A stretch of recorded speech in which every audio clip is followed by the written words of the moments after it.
Bueno, chicos, nosotros continuamos con la estrategia Aprende en Casa, continuamos con la argumentación. Ya vimos que es una situación argumentativa. Ahora vamos a hablar de qué clases de párrafos argumentativos existen.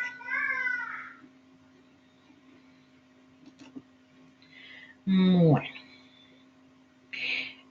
hay bastantes párrafos argumentativos, pero solamente vamos a trabajar tres. ¿Por qué? Porque son los más importantes, porque son los más sencillos y los que nos pueden dar la introducción a lo que es elaborar un ensayo de argumentación. Bueno, vamos a hablar de párrafos mediante ejemplos, párrafos de autoridad y párrafos acerca de causas. Pero antes de eso es importante que nosotros comprendamos qué es un párrafo. Recuerden que un párrafo es un conjunto de oraciones que tienen una unidad temática. Quiere decir que en un párrafo solamente se desarrolla una sola idea. Es un componente del texto que en su aspecto externo comienza con una mayúscula y termina en un punto aparte. Eso es súper importante cuando ustedes ya estén escribiendo el ensayo, muchachos, o estén escribiendo los ejemplos de párrafos argumentativos que se solicitan en la guía, que inicie en mayúscula y termine en punto aparte. Es importante el uso de signos de puntuación como la coma y el punto y coma. Y comprende varias oraciones relacionadas sobre el mismo subtema. Una de ellas debe expresar la idea principal. Ustedes ven la imagen de la diapositiva, ¿cierto? ¿Ven la pared de fondo? La pared de fondo representa el texto. El texto, muchachos, son muchos párrafos escritos desarrollando un tema. En cambio, una pared, que es la partecita que aquí estamos viendo con la manito, es la unión de muchos ladrillos. Y lo mismo sucede en un texto. Una pared es como un párrafo y toda la construcción, que aquí podemos visualizar que puede ser una casa, o sea, el texto, es la elaboración de muchas paredes para darle forma a lo que se está construyendo. Lo mismo sucede. Pero vamos a hablar de esas paredes, de una sola pared que le está dando, de qué está integrada, de oraciones. Esas oraciones son las que plasman las ideas. Y esas ideas deben estar unidas o conectadas con algo que se llama cemento, que en este caso serían conectores. ¿Por qué los conectores son importantes? Porque son los que pegan las oraciones. ¿Sí ven? Si no, si no existieran los conectores, no se les podría dar coherencia al párrafo. Y lo mismo sucedería en una casa que se está construyendo. Si no hubiera cemento, no se le podía dar la consistencia y la firmeza a lo que se estaba construyendo. ¿Qué clases de conectores hay? Recuerdan que los trabajamos o se han trabajado en años anteriores. Vamos a visualizar acá, que son los conectores textuales. Esta imagen ustedes la pueden encontrar por internet si quieren ampliar la información. Pero los conectores cumplen 6 funciones importantes en el momento de elaborar un párrafo. Nos dan orden, nos ayudan a aclarar una idea, nos ayudan a afirmar una idea, nos ayudan a continuar una idea, nos permiten añadir o adicionar una idea o terminar una idea. Estas son palabras claves, que es lo que le da coherencia, cohesión y firmeza al párrafo que ustedes están construyendo. Recuerden que el párrafo, ¿con qué lo construyen? Con ideas. Y las ideas, obviamente, son las oraciones. Aquí hay otra, la idea plasma una oración. Nuevamente, la idea plasma una oración. Cada ladrillito es una oración. Y para comprenderlo mejor y visualizarlo mejor, es una pared. Y esas paredes se cimienta a partir de los conectores, que es lo que le da firmeza. Y todas esas paredes son los que construyen una casa, que en este caso todos los párrafos construirían un texto. Chicos, esto es súper interesante, es muy chévere, no me parece aburrido. Antes es muy interesante. Ya teniendo claro qué es un párrafo, vamos a hablar de los tipos de párrafos. Está el argumento mediante ejemplos. Los argumentos mediante ejemplos ofrecen uno o más ejemplos específicos en apoyo de una generalización. Bueno, en épocas pasadas las mujeres se casaban muy jóvenes. Julieta En Romeo y Julieta de Shakespeare aún no tenía 14 años. En la Edad Media, la edad normal de matrimonio para las jóvenes judías era de los 13 años. Y durante el Imperio Romano, muchas mujeres romanas contraen matrimonio a los 13 años o incluso más jóvenes. Como podemos ver, este párrafo argumentativo tiene tres premisas, que las premisas son los mismos ejemplos y tienen una tesis, que la tesis es la opinión. Nosotros cuando vamos a hacer un párrafo mediante ejemplos, tenemos que tener claro unos criterios de evaluación.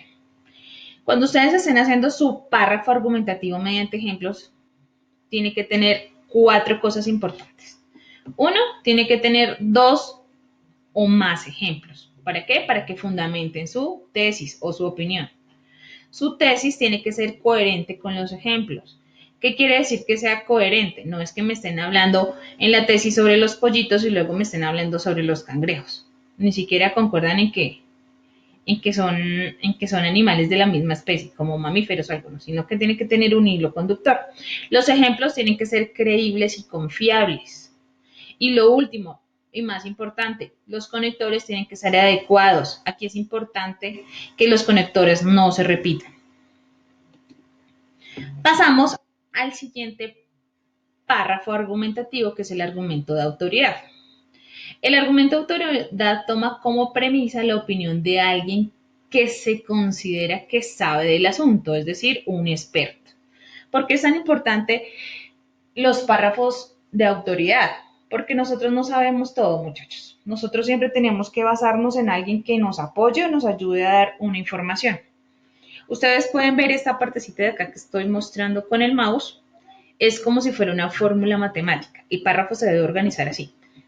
X, alguna fuente que debe saberlo dice que Y, por lo tanto Y es verdad. Veamos el ejemplo que aquí está. Zafir, 1966, afirma que el lenguaje es un método exclusivamente humano y no instintivo de comunicar ideas, emociones y deseos por medio de un sistema de símbolos producidos de manera deliberada. Página 14. Por ello, entre los pueblos africanos occidentales, Fulani, tales como los Budabe, el maquillaje y la ropa son básicamente un lenguaje. Aquí es muy interesante porque la tesis, que se basa en una opinión sobre una tribu africana, se está basando y está citando a Zafir, que es un teórico en lenguaje, en que afirma que el lenguaje no es solamente el hablar, sino que también hay otros sistemas de símbolos. Y ella dice y apoya su opinión en que el maquillaje y la ropa también son un lenguaje y se apoya en Zafir. Eso se llama un argumento de autoridad. Como ustedes pueden ver, tiene tres partes importantes. La fuente que está citando, que está en color morado, la premisa, que es literal lo que está diciendo Zafir en ese libro, y su tesis. ¿Qué criterios nosotros tenemos que tener en cuenta? Que el argumento de autoridad tenga la siguiente fórmula. X, alguna fuente que debe saberlo dice que Y, por lo tanto, Y es verdad. Lo que dice la fuente es lo que usted está citando. La fuente debe estar citada, la fuente debe ser confiable y debe usar conectores. Como ustedes se pueden dar cuenta, los conectores son los párrafos argumentativos y en la mayoría de cualquier tipología textual son muy importantes. Hay dos formas de citar, muchachos. Está la cita indirecta y la cita directa. La cita indirecta es cuando nosotros utilizamos paráfrasis. Quiere decir que leemos al autor y expresamos lo que dice el autor con nuestras propias palabras. Esta cita es muy sencilla y es muy interesante porque solamente nosotros citamos el autor y el año en donde está y utilizamos un punto, que es la parte acá donde está el mouse. Y el resto lo decimos nosotros. Y la cita directa es cuando nosotros tomamos directamente un fragmento de lo que ha escrito el autor y lo ponemos en nuestro párrafo argumentativo. Para eso nosotros ya citamos el autor, citamos el año y citamos la página, porque tenemos que ser muy escrupulosos porque eso ya lo dijeron, entonces nosotros nos estamos basando en eso. Recuerden que es una paráfrasis, que es lo que nosotros estamos trabajando en plan lector, es decir, con nuestras palabras lo que entendimos. Nosotros cuando estamos utilizando párrafos de argumentos de autoridad debemos recurrir a esa clase de ayuda, por decirlo así, porque es mucho más sencillo hacer una cita indirecta que una cita directa. Bueno, pasamos al tercer párrafo argumentativo, que es el acerca de las causas. La argumentación de causa y efecto se basa en la idea de que toda acción provoca una reacción, una consecuencia o un resultado. Cuando sucede A, causa, como consecuencia sucede B, efecto. Esta noción también tiene su contraparte, todo efecto está causado por una acción previa. Aquí es interesante, chicos, porque se habla de una correlación entre dos acontecimientos o dos tipos de acontecimientos. A causa B y A y B están correlacionados porque B causa A. ¿Ustedes saben qué es una correlación? Esto se ve también en estadística. No sé si en física, pero creería. Aquí les voy a explicar qué es una correlación para que no vayamos a tener inconvenientes. Se denomina correlación al vínculo recíproco y correspondiente que existe entre dos o más elementos. Entonces nosotros vemos la imagen y vemos a un niño comiéndose un dulce muy grande. Y la correlación es que le toca ir al odontólogo porque lo más probable es que le haya salido una caries. Entonces, A produce B. A, comer dulce en exceso produce caries, quiere decir que produce dolor y va a tener que ir al odontólogo que le calcen un diente.